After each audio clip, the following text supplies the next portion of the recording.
नमस्कार। हमारे धार्मिक चैनल सनातन शांति वाणी में आप सभी का स्वागत है। क्या आपने कभी सोचा है, जब जब हम भगवान श्री कृष्ण की मूर्ति को देखते हैं तो उनकी बंसी, पीताम्बर और मुकुट पर सजा हुआ मोर पंख हमें कितना आकर्षित करता है। लेकिन प्रश्न यह है कि क्यों मोर पंख ही, क्यों ना कोई और आभूषण, कोई और रत्न? क्या मोर पंख का केवल सौंदर्य है या उसके पीछे कोई अद्भुत रहस्य छिपा है? आज की कथा में हम मोर पंख के रहस्य को समझेंगे। मोर और भगवान श्री कृष्ण का बहुत गहरा संबंध है। मोर को भगवान कार्तिकेय और भगवान श्री कृष्ण का वाहन माना गया है। मोर अहंकार रहित प्राणी है। उसकी आवाज मधुर और उसका नृत्य अद्वितीय है। कहते हैं कि मोर रजोगुण, तमोगुण और अहंकार का त्याग कर केवल सौंदर्य और प्रेम का प्रतीक बन गया। जब श्री कृष्ण ने देखा कि यह प्राणी अपने रंग बिरंगे पंखों से प्रकृति को सुंदर बना रहा है, तो उन्होंने उनका पंख अपने मुकुट में धारण किया। एक प्रसंग आता है कि जब भगवान श्री कृष्ण मुरली बजाते थे, तभी यमुना तट पर मोर आकर नृत्य करते थे।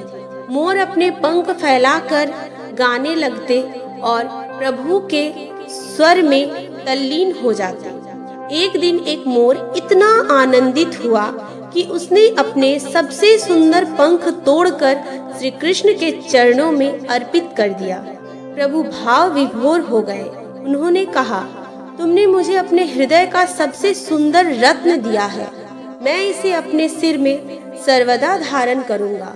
तब से श्री कृष्ण का मुकुट मोर पंख से सजने लगा। मोर पंख और गीता का संदेश।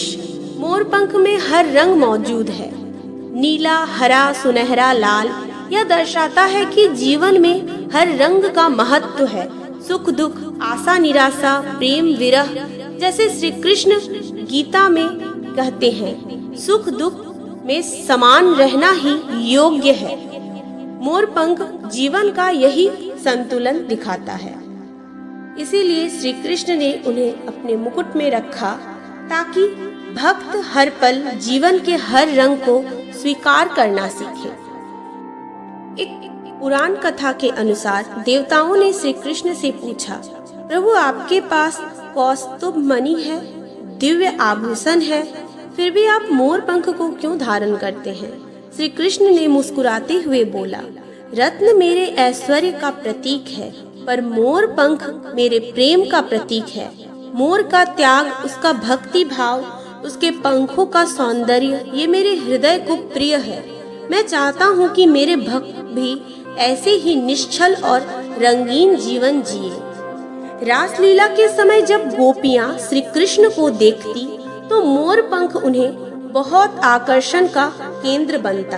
गोपियाँ कहती, कृष्ण के मुकुट में मोर पंख है, तो जैसे जीवन, उनके जीवन में एक हर रंग की छटा बसी है। यही कारण है कि कृष्ण का स्वरूप अधूरा है मोर पंख के बिना। मोर पंख उनके प्रेम, उनकी लीला, उनकी सरलता का प्रतीक है। शास्त्रों में कहा गया है कि मोर पंख घर में रखने से सकारात्मक ऊर्जा आती है, दुष्ट शक्तियां दूर होती है। यह केवल सजावट नहीं, बल्कि कृष्ण की कृपा का प्रतीक है।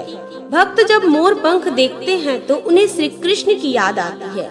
इसीलिए यह केवल अलंकार नहीं, बल्कि भक्ति का सेतु है। मोर पंख केवल एक पंख ही नहीं, यह प्रेम का प्रतीक है। यह दर्शाता है कि भगवान श्री कृष्ण को रत्न, सोना, चांदी का नहीं, बल्कि निर्मल भाव, प्रेम और त्याग की आवश्यकता है। जैसे मोर ने अपना सबसे सुंदर पंख भगवान को अर्पित किया, वैसे ही हमें भी अपना सबसे सुंदर भाव प्रभु को अर्पित करना चाहिए। जब भी आप मोर पंख देखें तो समझ लीजिए कि यह केवल रंगीन पंख नहीं, बल्कि श्री कृष्ण का संदेश है। प्रेम से बड़ा कोई आभूषण नहीं है।